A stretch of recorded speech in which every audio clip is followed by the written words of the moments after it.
नमो नमः। नमः संस्कृताय। आज हम पुनः महाकवि भर्तृहरि विरचित नीति शतकम ग्रंथ के अध्ययन के क्रम में उपस्थित हुए हैं।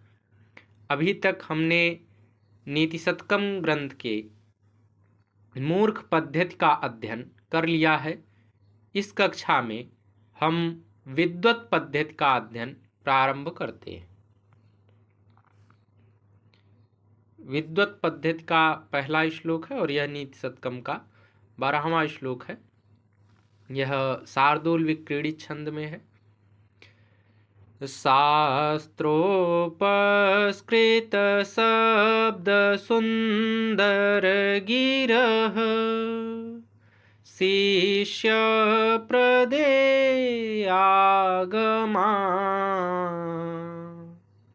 विख्याता कवयो वसन्ति विषये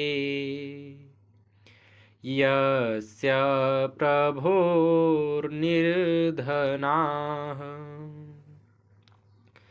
तज्जाड्यं वसुधाधिपस्य सुधियस् त्वर्थं विनापीश्वराः कुत्स्यास्युः कुपरीक्षकानमणयो यैरर्घतः पातिताः। इसका अन्वय है, शास्त्रोपस्कृत शब्द सुंदर गिरह शिष्य प्रदेयागमाः विख्याताः कवयः यस्य प्रभोः विषये निर्धनाः वसन्तिः तत वसुधाधिपस्य जाड्यम् सुधीयः तु अर्थं विना अपि ईश्वराः यैः मणयः अर्घतः पातिताः ते कुपरीक्षकाः कुतस्याः स्युः। इसका शाब्दिक अर्थ है, शास्त्रोपस्कृत शब्द सुंदर गिरह अर्थात शास्त्रों के द्वारा अलंकृत हुए शब्दों से सुंदर वाणी वाले। शिष्य प्रदेयागमाः अर्थात शिष्यों को शास्त्रों का उपदेश देने वाले। विख्याताः अर्थात सुप्रसिद्ध। कवयः अर्थात कविजन। यस्य प्रभोः अर्थात जिस राजा के विषय अर्थात राज्य में निर्धनाः अर्थात निर्धन होकर वसंती अर्थात रहते हैं। तत् वह वसुधाधिपस्य अर्थात पृथ्वी पालक की तत्जाड्यम उसकी मूर्खता सुधीयः विद्वान यही अर्थात जिनके द्वारा मणयः मणि आदि रत्न। पुनः एक बार श्लोक को देखते हैं। शास्त्रोपस्कृत शब्द सुंदर गिरह शिष्य प्रदेयागमा विख्याताः कवयो वसन्ति विषये यस्य प्रभोर्निर्धनाः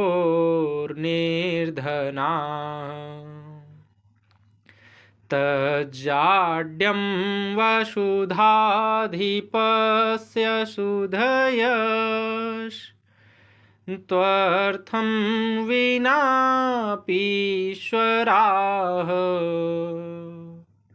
कुत्स्यास्युः कुपरीक्षकानमणयो यैरर्घतः पातिताः। अर्थात यह तो जड़ता उस राजा की है जिसके राज्य में ऐसे ऐसे प्रसिद्ध कवि धनहीन रहकर के निवास करते हैं, जिनकी वाणी परम मनोहर और शास्त्रों के ज्ञान द्वारा परिष्कृत है और जिनका ज्ञान शिष्य मंडली में वितरण करने योग्य है। सुधीगण तो धन के बिना भी महान हैं, बड़े पूज्य हैं। मणि कुत्सित नहीं है, कुत्सित वे हैं वे रत्न पारखी जो मणि को ना पहचान कर उसका मूल्य बहुत कम आंकते हैं। प्रस्तुत श्लोक में महाकवि भर्तृहरि जी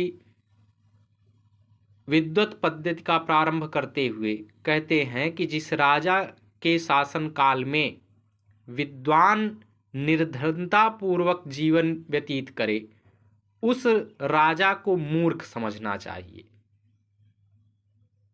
यह उस राजा की मूर्खता है कि उसके साम्राज्य में विद्वान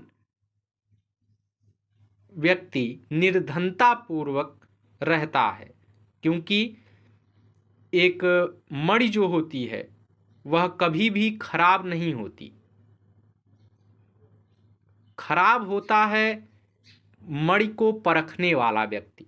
जो मणि को नहीं परख पाता है वह व्यक्ति मूर्ख होता है, क्योंकि मणि का मूल्य कभी कम नहीं होता। मूर्ख व्यक्ति भले उसका मूल्य कम आंके, लेकिन मणि कभी भी मूल्यहीन नहीं हो सकती, खराब नहीं हो सकती। उसी प्रकार से उस राजा को हमें मूर्ख समझना चाहिए जिसके राज्य में विद्वान जो है वह निर्धन होकर के रहे, धनहीन होकर के निवास करे। इसकी टिप्पणी में हम बताएंगे कि यह शार्दूल विक्रीडित छंद में लिखा गया है और इसमें विरोधाभास और दृष्टांत अलंकार का प्रयोग है। 13वां श्लोक है, यह भी आपका शार्दूल विक्रीडित छंद में ही है। हर्तुर्याति न गोचरं किमपीशं पुष्णाति यत् सर्वदा प्यर्थेभ्यः प्रतिपाद्यमानमनिशम्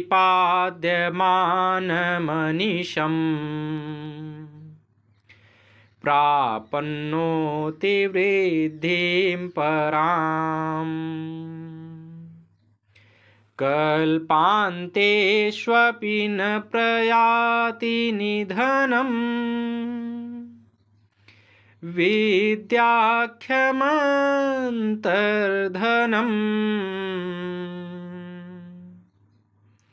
येषां तान् प्रतिमानमुज्झत नृपाः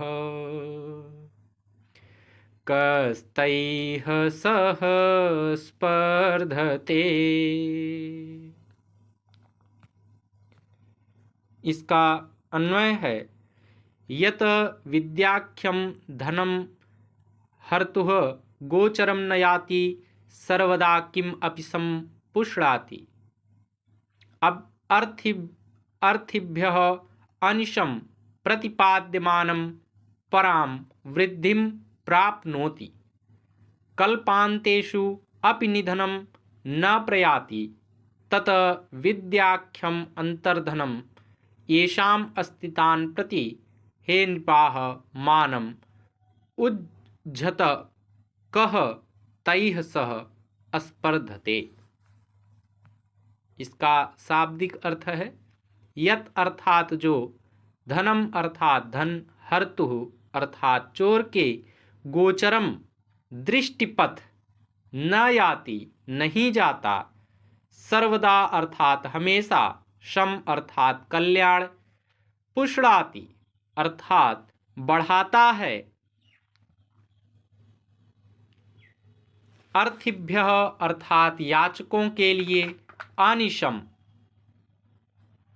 अर्थात नित्य, प्रतिपाद्यमानम अर्थात दिया जाता हुआ, पराम अर्थात अत्यधिक, वृद्धिम वृद्धि को, प्राप्नोति अर्थात प्राप्त करता है, कल्पान्तेषु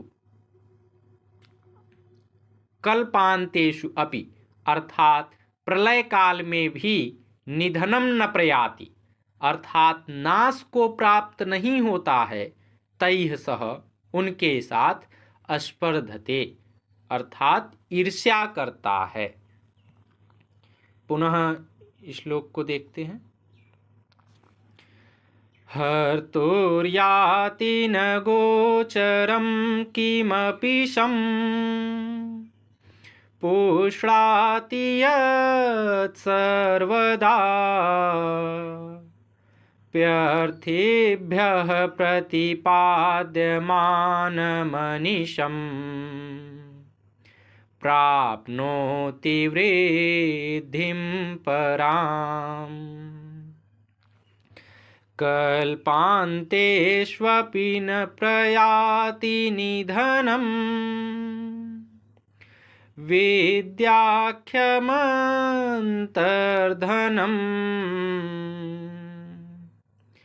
येषां तान् प्रतिमानमुज्झत नृपाः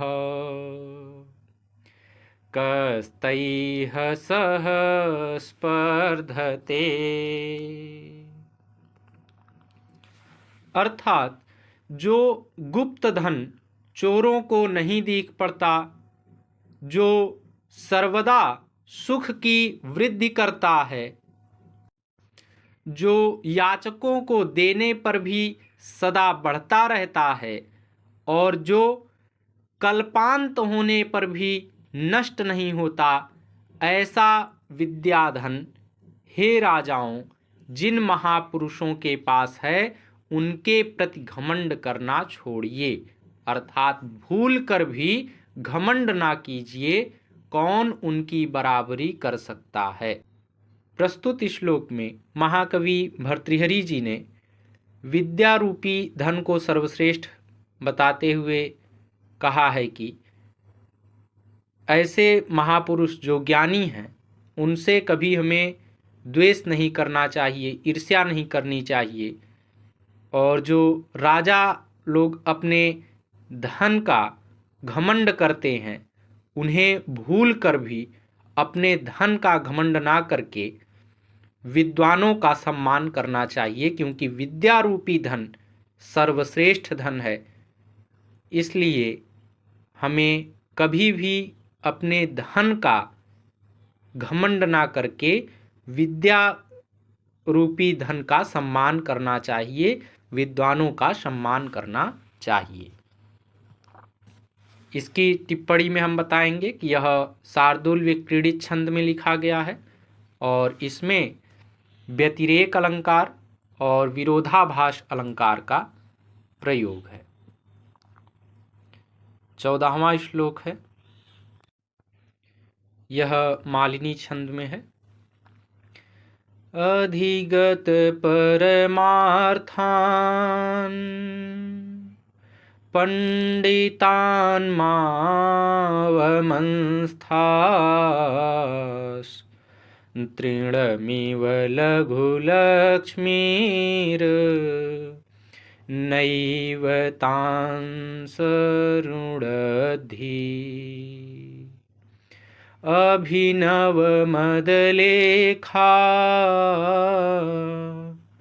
श्यामगण्डस्थलानां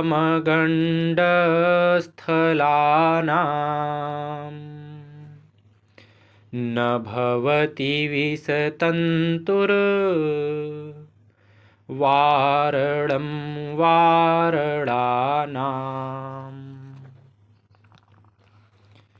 इसका अन्वय है, हे नृप, अधिगत परमार्थान् पंडितान् मा अवमंस्थाः तृणम् इव लघुलक्ष्मीः तान् नैव संरुणद्धि विसतन्तुः अभिनवमदलेखा श्यामगण्डस्थलानां वारणानां वारणं न भवति। इसका शाब्दिक अर्थ है, अधिगत परमार्थान अर्थात परमार्थ तत्व को जानने वाले, पंडितान अर्थात विद्वानों का, माँ अर्थात मत, अवमंस्था अर्थात अनादर करो, तृणम इव घास के समान, लघु लक्ष्मी अर्थात तुच्छ धन संपत्ति, तान अर्थात उनको, नैव अर्थात ना ही, संरुद्धि अर्थात रोक सकती, विषतंतु अर्थात कमल दंड का सूत्र, वारणानाम अर्थात मदमस्त हाथियों का, वारणम अर्थात बंधन, न भवति नहीं होता है। पुनः एक बार इस श्लोक को देखते हैं। अधिगत परमार्थान पंडितान मावमंस्था, स्त्रीणमेव लघुलक्ष्मीर्, नैव तांस्तरुणद्धि, अभिनवमदलेखा श्यामगण्डस्थलानां, न भवति विषतन्तुर्, वारणं वारणानाम्। अर्थात तत्व ज्ञान प्राप्त किए हुए पंडितों का अनादर मत करो। तृण के समान तुच्छ लक्ष्मी उनको बांध नहीं सकती। नवीन मदरेखा से जिन हाथियों के गंडस्थल काले हो गए हैं, उन हाथियों को बांधने के लिए कमल के डंठल का सूत शिकर जंजीर नहीं हो सकता। प्रस्तुत श्लोक में महाकवि भर्तृहरि जी ने पुनः विद्या रूपी धन को सर्वश्रेष्ठ बताते हुए कहा है कि हमें जो विद्वान हैं, जो पंडित हैं, जो ज्ञानी हैं, जो शास्त्रों के ज्ञाता हैं, उनका अनादर नहीं करना चाहिए, क्योंकि जो लक्ष्मी होती है वह तृण के समान, एक तिनके के समान मात्र होती है। इसलिए हमें कभी भी विद्वानों का अनादर नहीं करना चाहिए। इसकी टिप्पणी में हम बताएंगे कि यह मालिनी छंद में लिखा गया है और इसमें दृष्टांत अलंकार का प्रयोग है। आज के लिए बस इतना ही। नमो नमः। नमः संस्कृताय। धन्यवाद।